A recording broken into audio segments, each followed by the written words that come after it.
श्री गोपाळ कृष्ण भगवान की जय। लीळा नंबर 111।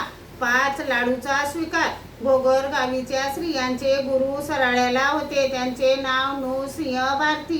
त्या त्यांच्या भेटीला नेहमी जात, तसेच सर्वज्ञांच्या दर्शनालाही येत असत। मग एके दिवशी त्यांनी आपल्या गुरुच्या निमित्ताने लाडू केले। मुलगी म्हणाली, अगं आई, श्री चांगदेव राऊळ सर्वज्ञांच्या दर्शनाला जाऊ, त्यांच्यासाठीही 5 लाडू करून घेऊ। मग मोठे 5 लाडू सर्वज्ञांच्या निमित्ताचे केले। मग त्यांच्या गुरुच्या निमित्ताचे लाडू व सर्वज्ञांच्या निमित्ताचेही लाडू पाटीत भरून सर्वज्ञांच्या दर्शनाला आल्या। सर्वज्ञांना पाहिले आणि सर्वच लाडू समर्पित करावे असे त्यांच्या मनात आले। मग सर्व लाडू समर्पित केले, दंडते घातले, श्रीचरणा लागल्या। सर्वज्ञ म्हणाले, बाई, आम्ही यातील फक्त आपले 5च लाडू घेऊ, ये ज्यांच्या निमित्ताचे आहे त्याला द्या। असे म्हणून सर्वज्ञांनी आपले 5 लाडू निवडून घेतले।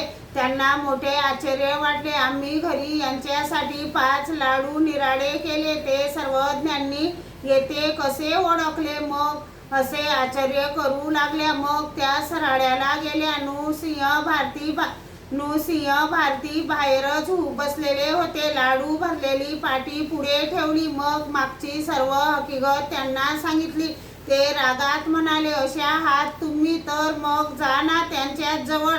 असे म्हणत लाडूच्या पाटीला लाथ मारून गुंफेत निघून गेले। सर्व लाडू सांडले ते त्यांनी सर्व पाटीत भरले। मग मुलगी म्हणाली, आई, चल ग जाऊ, येथे काय आहे? हे तर सर्व क्रोधाने भरले आहेत। मग सर्वज्ञांजवळ आल्या। ते लाडू त्यांच्या शिष्याने घेतले। मग एकाच्या मताने त्या खेई गोई। श्री गोपाळ कृष्ण भगवान की जय।